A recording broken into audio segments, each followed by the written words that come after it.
Hello and good evening, and welcome to this, the final part of the National Concert Hall's International Master Course. I'm delighted, as co-artistic director with Gwendolyn Mason, who has just joined us as well, to welcome everybody to our panel discussion with our entire faculty gathered together for the first time. So I welcome Kim and Gilles and Gary as well, and I welcome you all to turn on your cameras and microphones so we can all be seen and heard. Oh, good. Everyone is. There you are. And I want to thank you all for the work you've done this week and the master classes and the seminars, most of which I've been able to watch, not all, but I'll be able to catch up on the YouTube, as will anybody else. So it's been a wonderful week. It's been very much reduced, of course, to what it would have been had we been in Dublin all together. We were just together before we came, but we should be all performing together this evening in Dublin, and it's such a pity that we're not doing that. But hopefully next year we will do that. We'll do our very best to make that work next year. So thank you all so much. And to get the discussion going, Gwendolyn and I have come up with a few topics that we thought we might touch on lightly. And the first of those I'd like to start with, if that's okay, is to talk about what influences us as musicians. And for example, to what extent do you feel that do we all feel, or do you feel that we are influenced by other art forms, by people who mentor us when we're very young, by master classes, or in the end of the day, does it all come back to us and to how we are innately born and respond to the music? And of course, we have influences, but it's interesting to think about, for example, Gary mentioned he's been living in Paris for 30 years. Has that influenced his music making? Is there any way of knowing? Do we play differently because of certain performances we've heard or musicians we've worked with? Or in the end, is it mostly just down to who we actually are? I think that's something we could discuss briefly. Maybe we could start with you, Gary, just to give some thoughts on that topic. First of all, I'd like to say hi to Kim, but because I haven't had a chance yet. Hi, Kim. Hi, Gary. So lovely to see you. It's great to see you.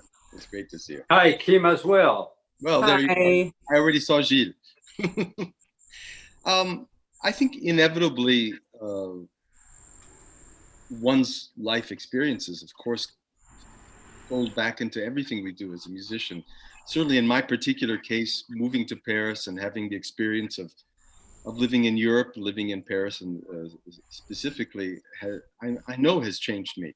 I remember some of my first days living in Montmartre. I don't live in Montmartre anymore, but walking through some of those incredibly charming and beautiful streets and seeing a plaque on the wall of that particular building, Renoir lived here.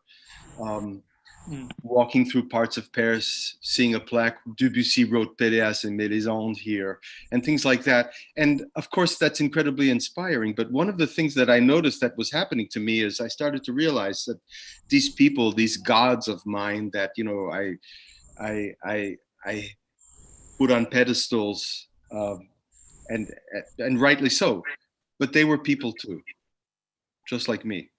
And they walked through these streets just like I am, and maybe went to the same cafes even. In a way, I think all of these experiences, whether it's living in a certain place, having experience with other arts, I always loved painting. I think all of these give incredible reference points and an ability to make connections between all these various experiences. And I think all of that comes back to feed what one does as a musician. After that, of course, what one is and how and what one is born into does make a difference. Sorry to talk about myself, but I come from a family of musicians, and that is a fact that is not that's not possible to overlook when I think about where I come from and why I do what I do.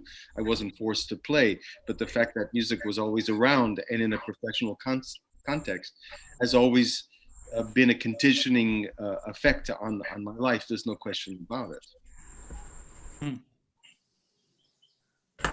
Gilles, do you have some thoughts? Or Kim? Kim, Go ahead. It's nice to meet you anyways. Yeah, moving in California like 20 years, oh, almost 30 years kind of on and off was rather strange because anything that I experienced musically was the same. And the only thing that helped me was discovering people from different genres of music, basically. Uh, that what made my way of playing a little different, I've got to say. And just basically, we were never pushed as kids, so there was no competition between us. Everything was pretty gentle, and we didn't work much either. And I really started to play to get into the music when I moved to California. Uh, from going to the school in Curtis Institute for just about 2 months, but couldn't speak English, never been to school.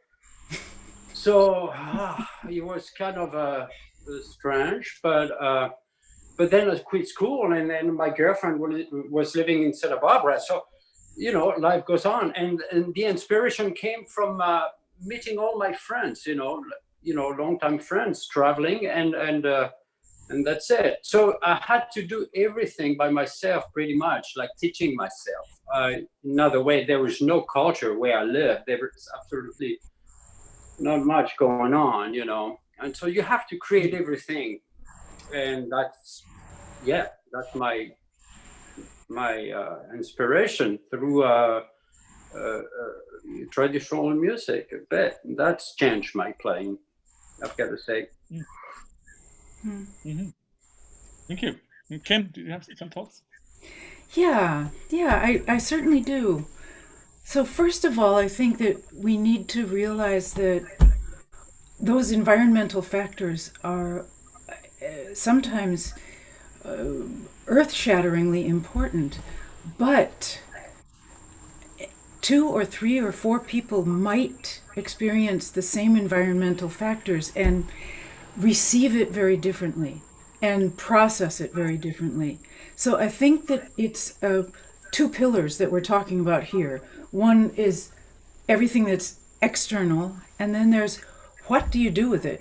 How do you receive it, and how do you process it? So knowing that you have to be extremely open and the opposite of judging, to take in and then use as your own. So I think that's an important thing for all of us to remember. One of my favorite sayings is perception is hallucination. Okay, think about that. However we see, it's based on who we are, our history, what we're used to.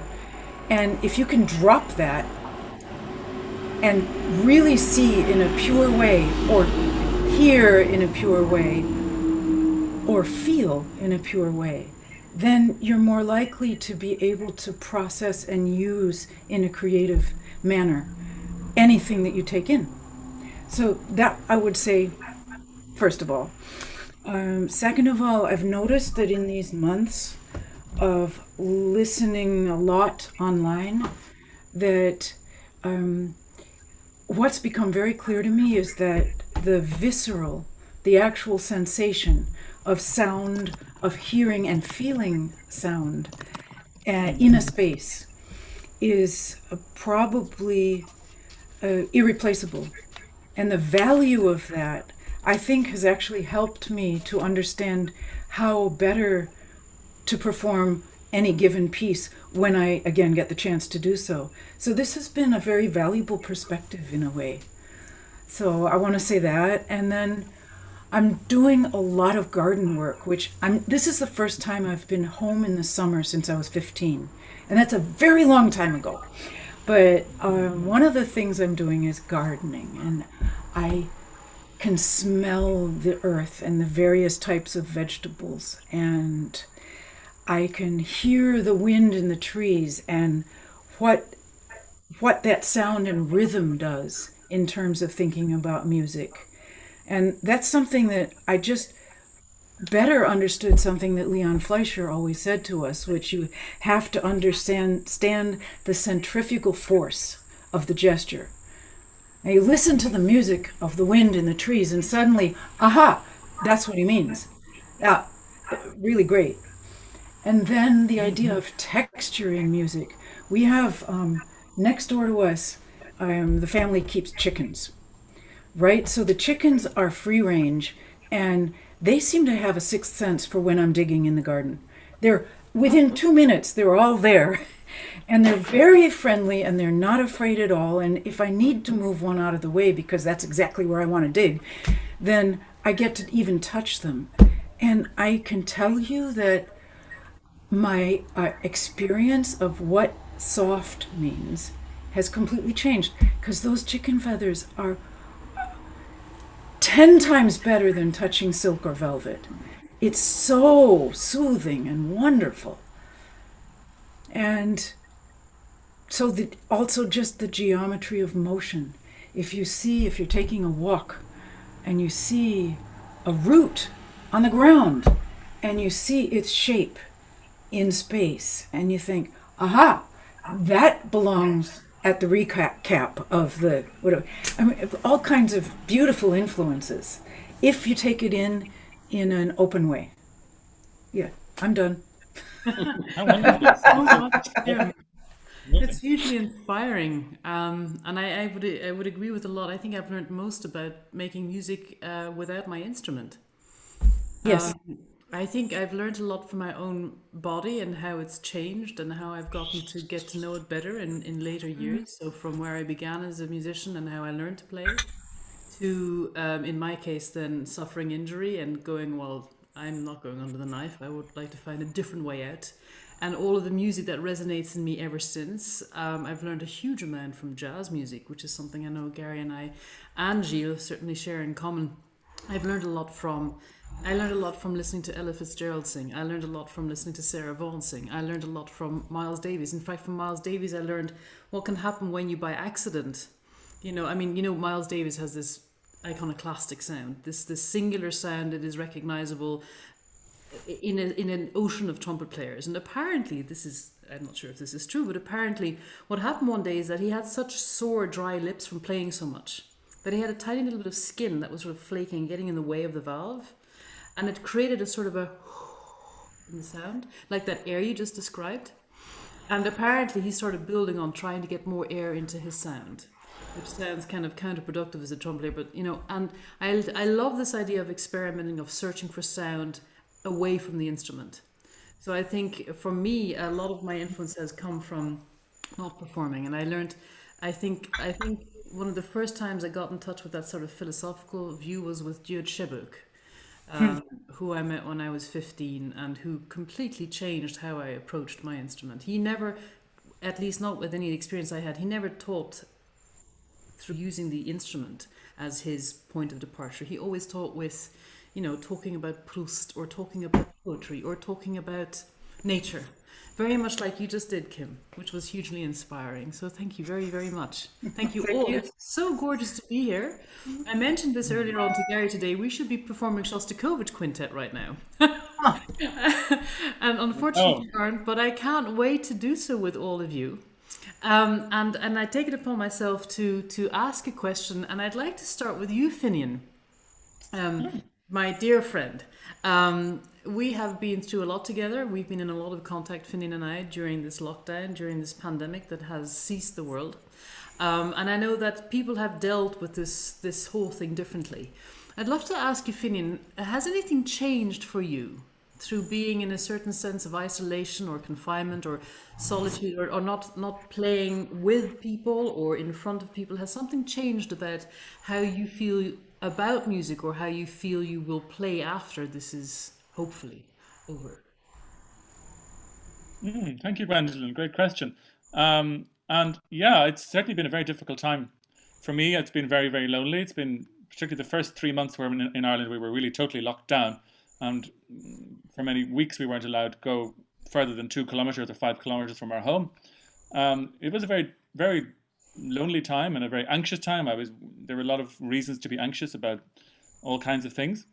And for the first time in my life, I actually got into mindfulness. When I was younger, I used to sort of laugh off mindfulness, thinking, "What a waste of time! We just have to do our stuff and keep going." And I was quick, quick, quick, quick, quick, and I never stopped to think really enough about what I was doing. And over the period of the lockdown, I've got into mindfulness a little bit, and the whole notion of being more in tune with one's breath and focusing on what one is doing.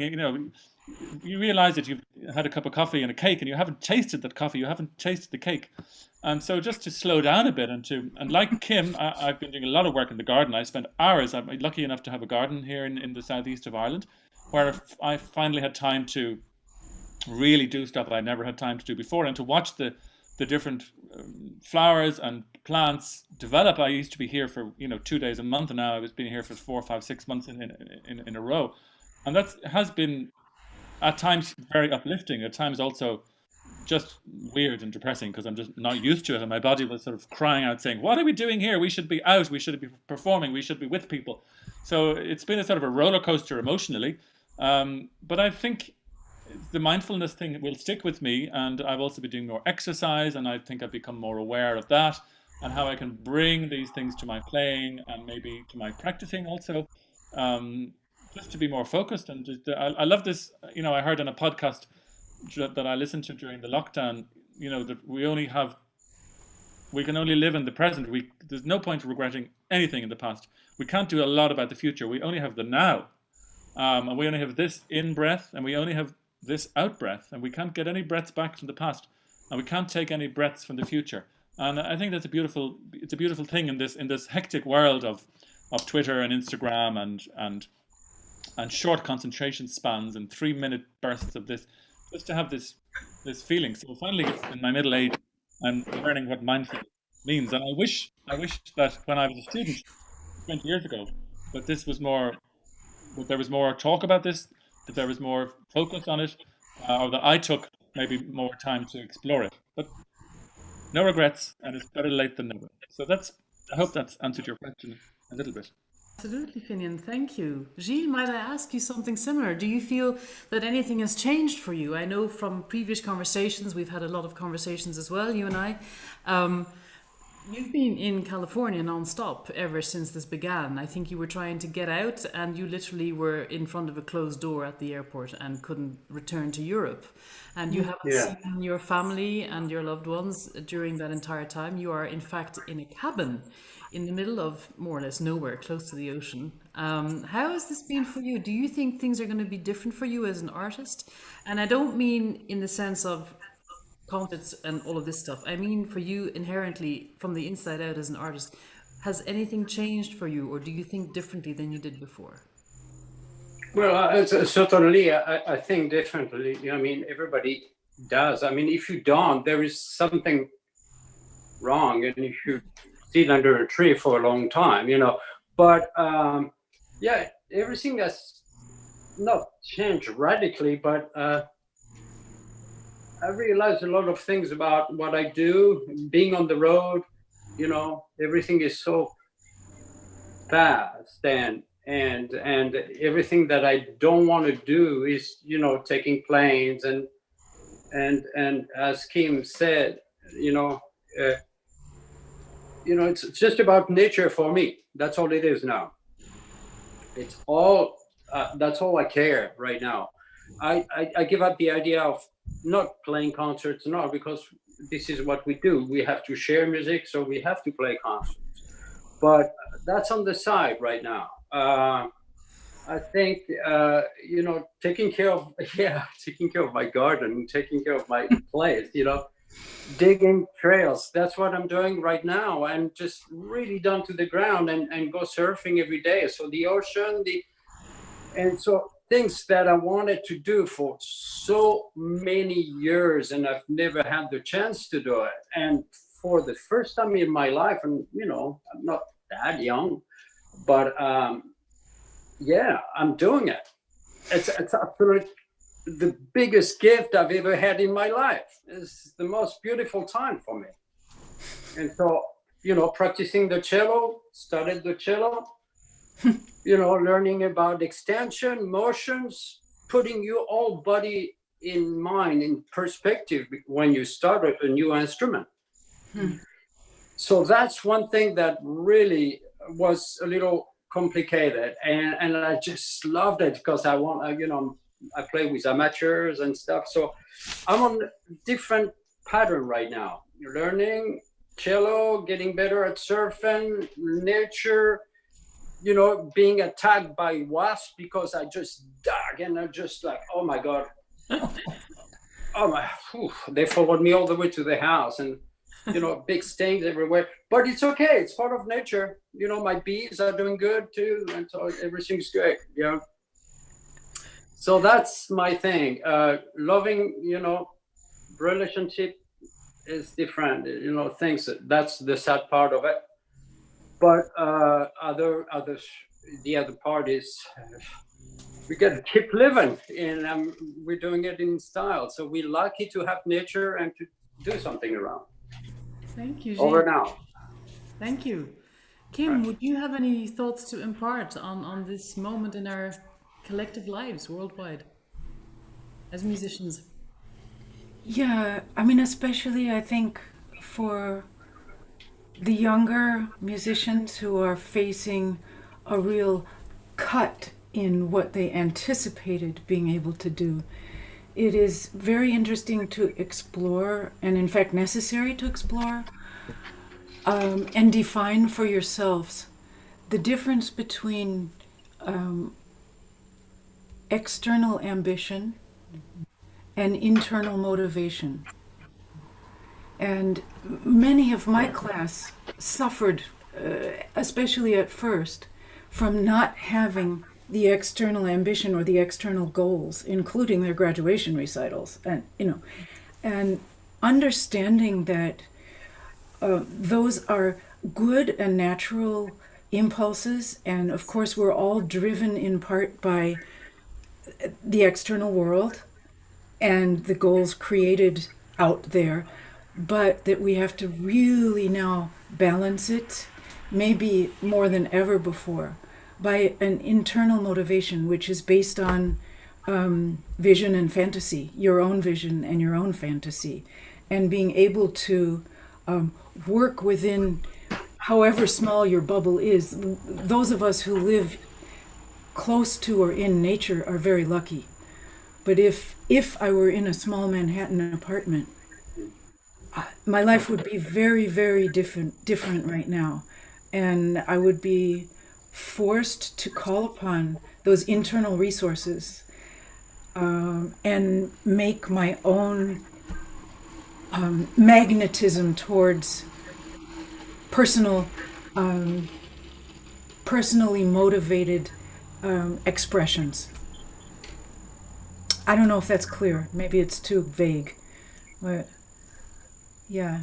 That's clear, and I think you're very right. This struggle between external motivation and internal motivation has been a huge learning curve for many people. For all of us. Yeah.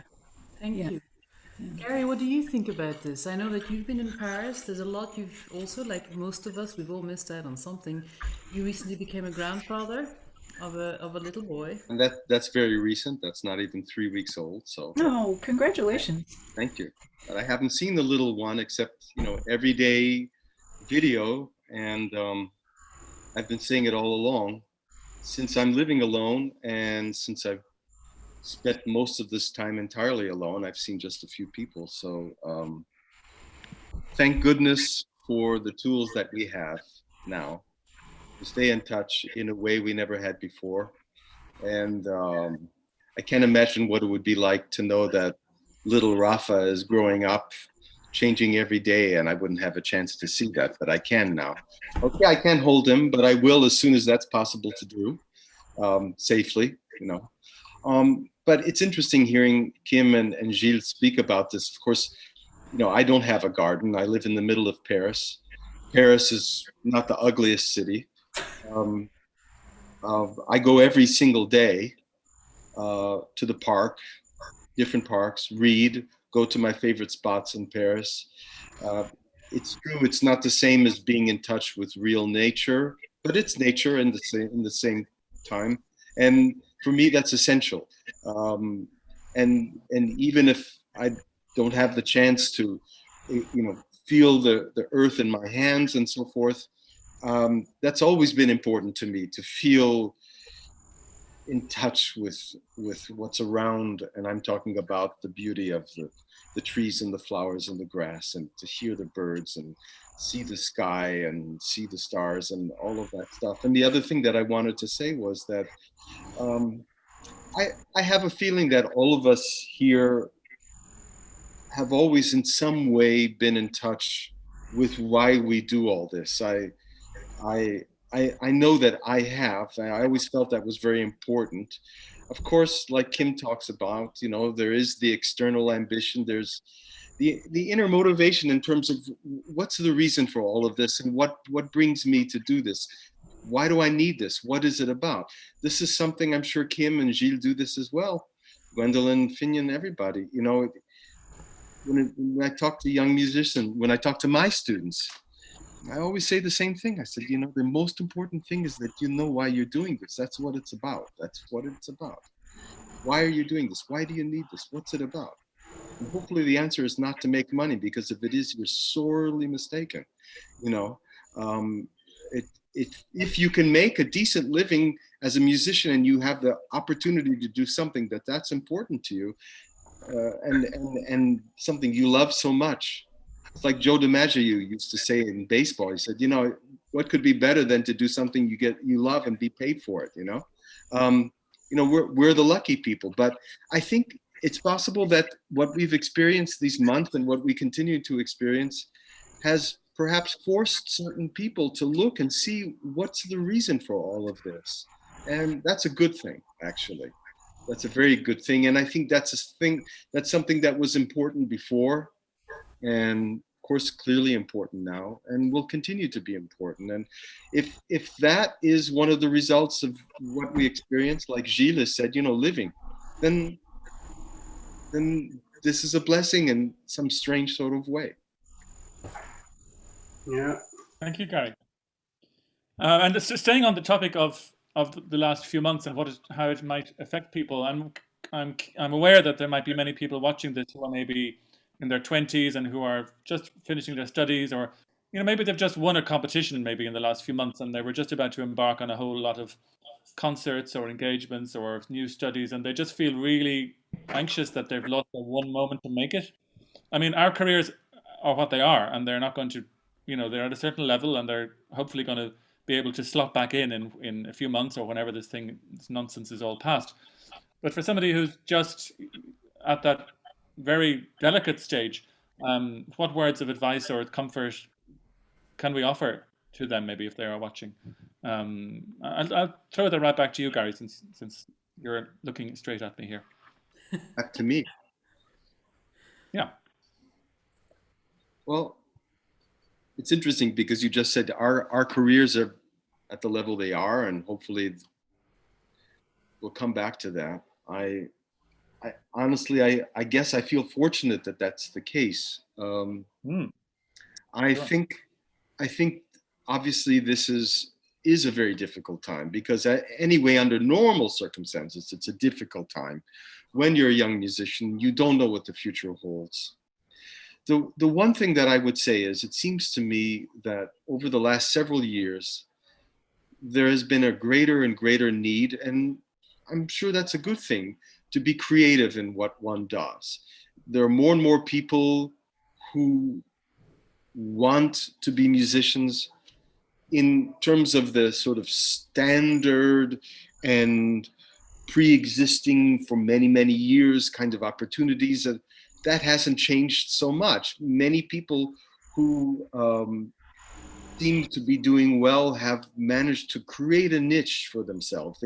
They've been enterprising in developing something. That seems to be a good thing. Of course, I think this should come from the inside, and not because, well, I have no other choice, so this is what I'm going to do. I mean, I think that we're reaching a time where there's going to have to be an awful lot of imagination used, and I think a lot of creativity.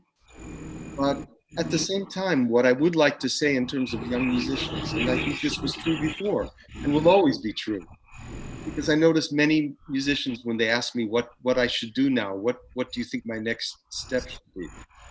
The one thing that I constantly say, and I believe it because I believe that's been true in my life, this idea that you can ruin your life on one wrong decision.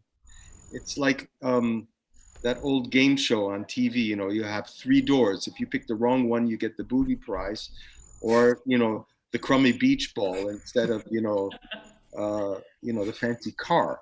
Um, I don't think life works like that. I think you have to listen to yourself, and that's the thing that I continue to repeat over and over again to my students and to other young musicians when they ask me. Know yourself. Try to figure out and understand what makes you tick and what's important, and make decisions based on that, not what other people tell you to do, but that, because at least you can have the strength and conviction in knowing that you did it the way you thought it should be, and then you can live with that. I mean, what worse thing to deal with in life, to regret a decision because you made that decision because somebody else told you to, and making a decision just leads you to another door and another journey. It doesn't mean if I make the wrong one, I've messed up my life. I don't believe in that at all, and I never did believe in it.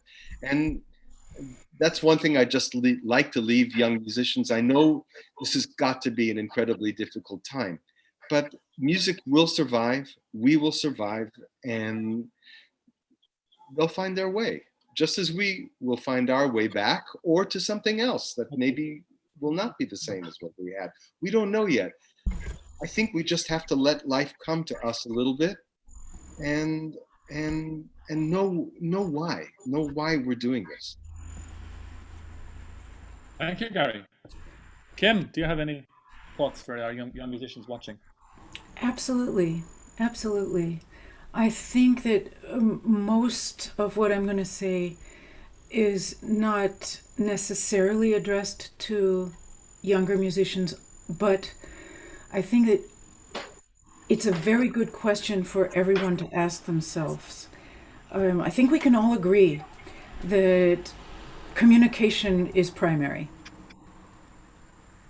And we can all then ask the question, by what material means are we the best at communicating, or do we wish to give our communications? Right? I think some of us are discovering that there are substitutes for music. We thought that music was the way. Maybe there's another way, or we're finding a way to do it that we never anticipated. But if you keep in your mind that communication is key to human existence, then you can ask yourself some questions every day. How? By what material? Is it music? Is it writing a letter? Is it baking a cake? Is it whatever? And who are you touching? You always need to know, even if that person is nowhere near you and you can only imagine them or talk to them through the screen. Who are you touching? Who are you wanting to touch? So if you're considering life is going to go back to normal, give yourself a daily or a weekly facility challenge. Say, okay, this thing I can't do yet. This is a great time to work on it. I'm going to give myself a month to figure out, I don't know, having a straight bow or continuous vibrato or anything. Just a short-term goal, no emotion attached, just do the thing. And then give yourself a daily challenge in your imagination. How can I think in a completely new way about this thing? How can I set new patterns of thought or vision for myself? And then finally, your daily challenge in communication, which is going back to the first step. But how do I do it? How do I do it in a way that is satisfying to me and to the other person and changes both of us? And that's all possible. But maybe break it down a little bit like that and say, some of these goals have a timeline, some of these goals have a map, and some of them have no map whatsoever. And I need to be empty and pure and let the energy in to discover what's possible. I'm done. Great. There's a lot there too. I do go A lot on. there too. Sorry. No, you don't. Everything you say is fascinating. Gilles, Yeah, I think. thoughts? I mean, you said it all. It's just about positiveness and knowing what you can do better for others and yourself. But in that regard, expanding, everything is the key for youngsters. I mean, this time is a time off, so how to make it positive and just would be just. I mean, there is so many things to do. We're talking about art, talking about nature, talking about, but I would say, like, starting a new thing, something totally new, something that you don't know anything about, and then you put your mind into it, and at the same time you're still practicing a little bit, something to relax your mind a little bit, something to put your attention to something else. So that for me, that was the key to a lot of stress release, I would say. I mean, I was not really stressed in the first place, but anxious about what was going on. And I've got to say that now, experiencing that to myself, I taught myself something. But basically, you guys said it all. If it's just, you said it so beautifully. Gary did it, you did it, Gwendolyn did it, Kim did. You said it all. Everybody's got to find their own path, and Gary said it. And that's basically what it is. It's just finding this little thing, no regrets. Gary said it, and the expanding, Kim said it. I mean, everything is there. It's just, for me now, it's just open it up, and that's all. Even more. Thank you. When you say open it up, Gilles, there's a couple of things that I feel that everything you're saying, all of you have in common, and that there's a certain sense of courage and bravery in all of your stories and paths to date, which is hugely admirable in a world that still sometimes places certain conventions on people to fit into a certain thing and to play the Paganini in that tempo because this guy did it, and if you want to get there, you're going to have to do it that way. And there's a lot of pressure on young musicians, not just about where their future's going and not just about how can they pay the bills. I mean, those are existential questions, but also just on the very idea of what we do as people within the industry of going on stage and making music. So I have a question, and I'm mindful of the fact that there are people who want to ask questions from the outside as opposed to topics that Finian and I wanted to touch upon. So I'll try to make the question short. Let's imagine we're back on stage, and let's assume that potentially all of us at some points in our lives have felt a certain sense of performance anxiety for whatever reason. Now that might be many years back. It might be yesterday, it could be not to do with music, but something else. But let's say we're back on stage, and we may not have been on stage for a while. And we feel this excitement, this happiness, but potentially also this sort of, what's next? What goes through your mind before you play that first note? May I ask? Kim, perhaps, what is it that you think before you start that first note? It's a simultaneous combination of rooting myself, feeling the pull in the opposite direction. So I'm trying to ground the physical body, and then imagining that the sound, for me, if I'm nervous, the thing I do is to change the sounds into words, give them words, so that I become a conduit with words, and then suddenly the pressure's taken off the viola playing, and I'm telling a story and I'm not quite as worried as I might be about slipping or missing or scratching or whatever might go wrong. But I'm going to close by, because I know we have a time crunch here, I'm going to close by telling a tiny little story about Leon Fleischer. He's been on everybody's minds this week. When I was 18, I went to a master class, summer class, that he was guiding us, and I played the first movement of Arpeggione. And my bow was shaking so badly that there were times when there was no sound on the string. And afterwards, he looked at me and he said, "You know, if you had enough positive things in your mind of what you wanted this to sound like, you wouldn't have room to be nervous that way. There wouldn't be room in your brain for it. So you're filling your brain with the wrong things." And at the time, I thought it was very harsh. I wanted somebody to say, "Oh, poor girl, oh, so sorry." He didn't. He said, "Wake up. Your brain and your body are full of the wrong information. Just put in there exactly what you want to get out, and there's no room for anything else." Thank you. I'm still working on that one. What do you think, Gilles? Oh yeah, yeah.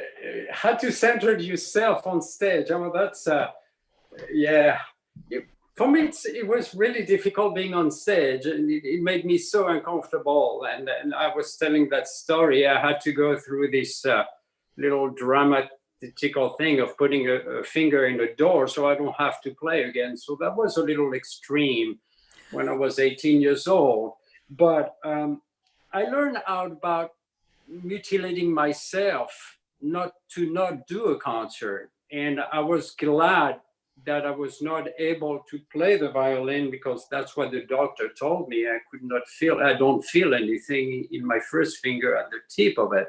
So that was what made me aware of why do I play music. and then there is over the years, you know how your body is going to react to it.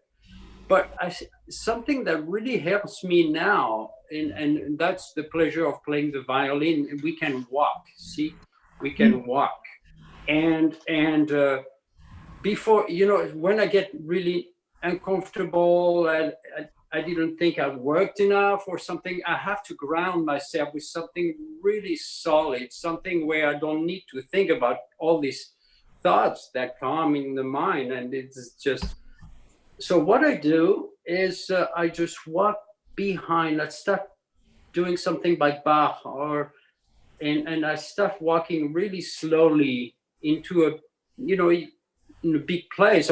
And that really helps me. It's not a matter of a show, and it literally helps me a lot.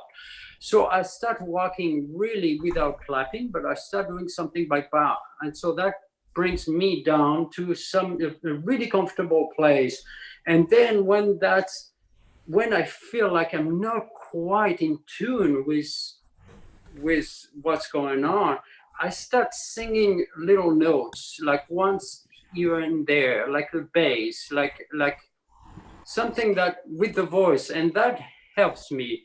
And then kaboom, I'm in music heaven, and hello, it's nice. Over now. Thank you, Gilles. Yeah. Gary, what do you think of just before that first note? I try to keep it simple for myself. I try to listen to the advice I give my students or other young cellists, which is, I've been playing the cello a lot of years. I've spent a lot of time out there on the stage. Of course, in their case, maybe they haven't spent a lot of time, but most of them have spent a fair amount of time. It's impossible I've forgotten everything right now. Not possible. So I try to clear my mind and just let it come to me. And I've noticed this has actually helped me in the process of playing. And maybe something happens, or I'm anxious about something, and of course it happens. And the first thing, if I have the presence of mind, if I can tell myself, okay, just listen. That's it. Just listen. That's it. Nothing. Don't judge. Don't think. Don't plan. Don't try to analyze. Just listen. And that's happened to me at the beginning of performances where I tell myself that. And then I get to the end and I recall that moment when I thought I was going to get in trouble and this was going to be a rough night. And I told myself, just listen. And I thought to myself, it does work. So what I try to do is simplify it. Fantastic. In case anyone's interested, the very first thing or the very last thing I think of before I play the first note in general is to exhale. It sounds fairly simple, but it helps me to focus on sort of the release and trying to release the tension and become in the moment and do what we love doing. That's what we're doing it for. We love to perform and play and exchange thoughts. And I said it earlier on to Gary, what I miss most is not just the conversation we're enjoying now, but the conversation we would have had if we had been playing together this week. I'd so much have loved to have that conversation with you all. It would have been so amazing. I would have loved to have seen also Gilles and Gary. Perhaps if we, if we give them space, Kim and Finian, they might have done some jamming jazz style because I know they both love jazz. So amazing. I can't keep up with Gilles for that, but Oh, well. we could have had some fun after a nice evening, maybe with a couple of drinks, maybe. Guinness will do. Guinness. I was looking forward to that Guinness. That's for sure. It will happen. It will happen. But before you get too excited about thoughts of alcoholic drinks, I do want to bring you a few questions from the public which have come in. First question that came in was, it's two questions, and it's not related to the coronavirus pandemic. What is bothering you most about the music world these days, and how is it impacting young musicians? So, and not to do with the pandemic. What is bothering you most about the music world these days? I'm just going to give this to one person, and then we'll move on to the next question. So who am I going to choose for this question? Kim, Not me. what is bothering you most about the music world these days, and how is it impacting young musicians? Who did you give it to? I gave it to you. Oh. Well,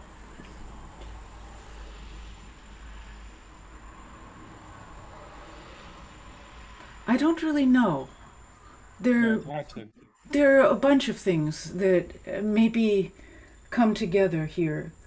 But I think that primarily I'm going to reflect back on what Gary said about listening.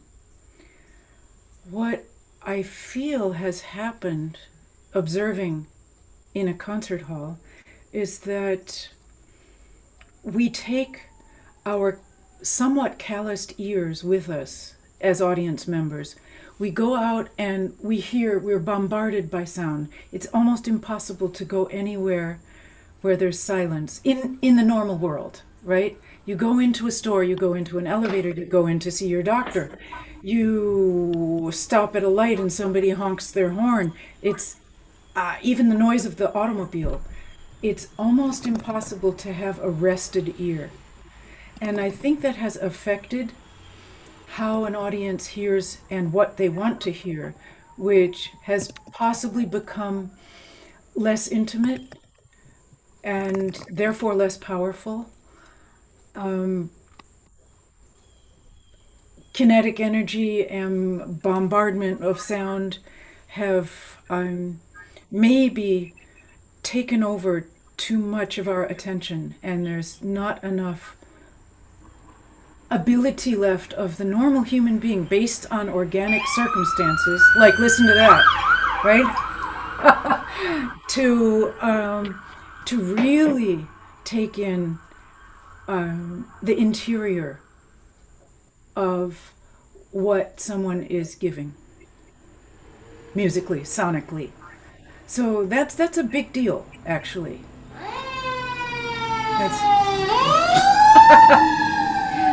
Yeah. So I think that the other issues that we often point to, which are the star system and that not enough people get a chance and it's too pyramid structure and so on, I think we can all those problems we can lay at the feet of the fact that we're all a little bit, nobody has rested ears anymore. Yeah. Thank you so much. I'm not really saying what young people should do about it, except I would really urge all of us of any age to resist the temptation to do more, louder, faster.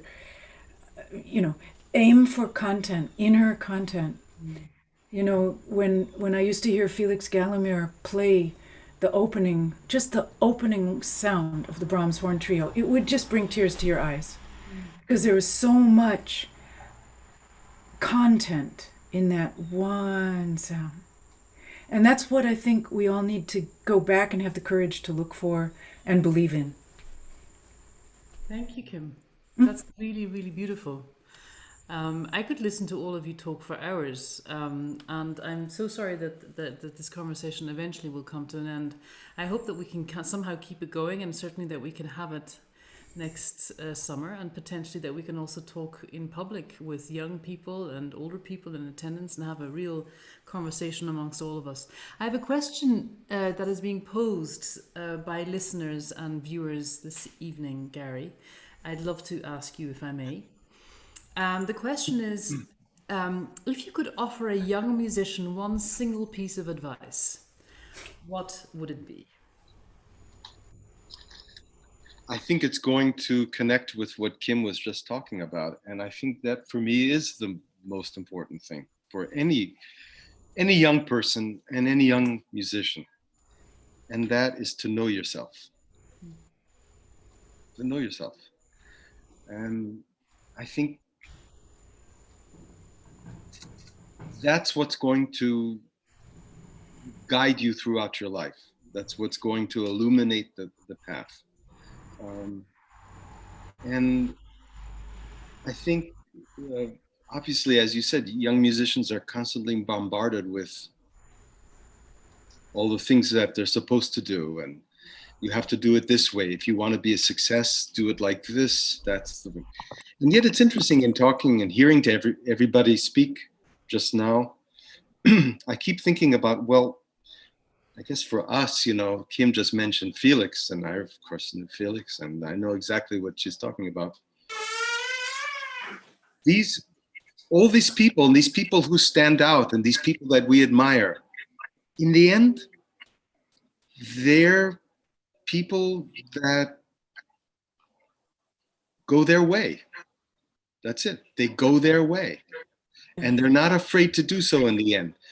It's not easy. It's a struggle sometimes. They have to fiercely, Leon Fleischer, this was somebody used the word recently, fiercely believing and feeling and fighting for what's right. But it's because it must be that way. This is what you believe in, and you're willing to stand by it. To me, and I know young musicians often tell me, yeah, but that's easier for you. You have your career, No, but okay, these are different times, but we always had to. We always had to. There was always a choice. There was always a choice of going the way everybody goes, or most people go, or listening to yourself and figuring out what that is. I always figured that in the end, for better or for worse, that's the way that you can live with and you can believe in, and that's what's going to carry you through life.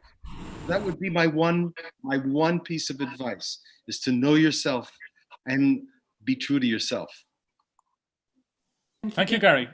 It's really interesting that you say that, because in my seminar on Tuesday, where I talked about building a career, maintaining a career, and giving advice to young musicians, I said that very same thing. I said, know thyself. I think it was Socrates originally who said that. We learned it in school. Gnuthi auton, know yourself, and we have to know ourselves in order to bring the best out and to make the career we want to make, and to play how we want to play, and to play to our strengths. And I think that's so important to not to want to be somebody else, but to want to be ourselves. I have a question, and I'm going to give it to Gwendolyn, and it's about music streaming services, Gwendolyn. And it goes like this. Music streaming services such as Spotify have revolutionized the pop and rock music industry, with some people accusing them of destroying it.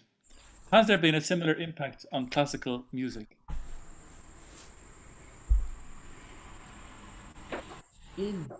Where do I begin? Speaking of pop, or in this case, Take it if you don't Cherry. feel you want to. So I don't know. I'm sure that all of you are represented on digital streaming services musically. I'm pretty sure you all are actually, in some way, whether you've consciously been part of that recently or not. I quote an English string player who recently tweeted the fact that she had had something like 300,000 streams and downloads of a recent recording she had made. And Spotify gave her something like 30 Great British Pound for the joy of it. So, just that it's clear, and I do know this because I see these stats and numbers when I get monthly or half yearly royalties sent to me, that each stream of what something that I, and I'm sure you too, will have spent perhaps decades on, getting to some form of moment in time of interpretation, gives us 0.003 cents per stream. So, in the days of the past where classical musicians might have, certainly in the golden age, where classical musicians might have been able to live from a contract that they had created with a label, a company that represented themselves, in the meantime, a recording is more like a business card, a visiting card, and it is no longer something of great monetary value. However, what I would like to say, rather than being negative about it, I would like to say that the upside of this is that people lay, I believe, a greater value once again on live concerts. I think people are hungry to go back to listening to music as it takes place in the moment, and are ready also to listen to what in the past might have been denoted as so-called mistakes, depending on how high your standards are, and that in the meantime are seen as something very personal. And those mistakes, particularly when we make chamber music, as we would have done this week, those mistakes can lead us off into new stories, new paths of interaction when we play together. Things that we cannot do when we simply listen to music at home in the comfort of our living room. And so I think the dazzle and the beauty of going to a place, listening to music, making music together, I think that certainly is what I live for. The chance to be in a moment that cannot be replicated no matter how many times we watch it or listen to it, but that being part of it is so essential. And I think the positive side is that now we can potentially go back to playing live music and being allowed to love that for what it is. Thank you, Brandy. Very positive answer. And I think now we have maybe a final question for you to pose. We have 1 minute left, and I think there is a last question that you might like to I'd pose love to to. somebody of your. I'd love to. I would love to ask it to yourself, Finin. I'd like to ask this question that's been just written in. Is there a moment in your career, as a concert, a class, given or taken, that you particularly cherish, and why?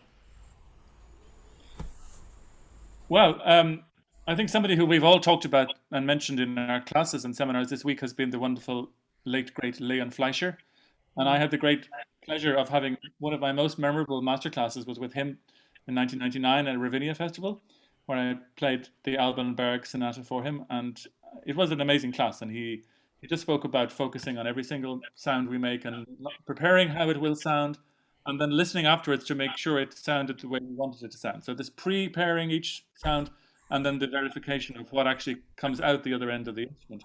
And so many times I say to students when I give classes, you are you actually listening to what's coming out the other end of your instrument?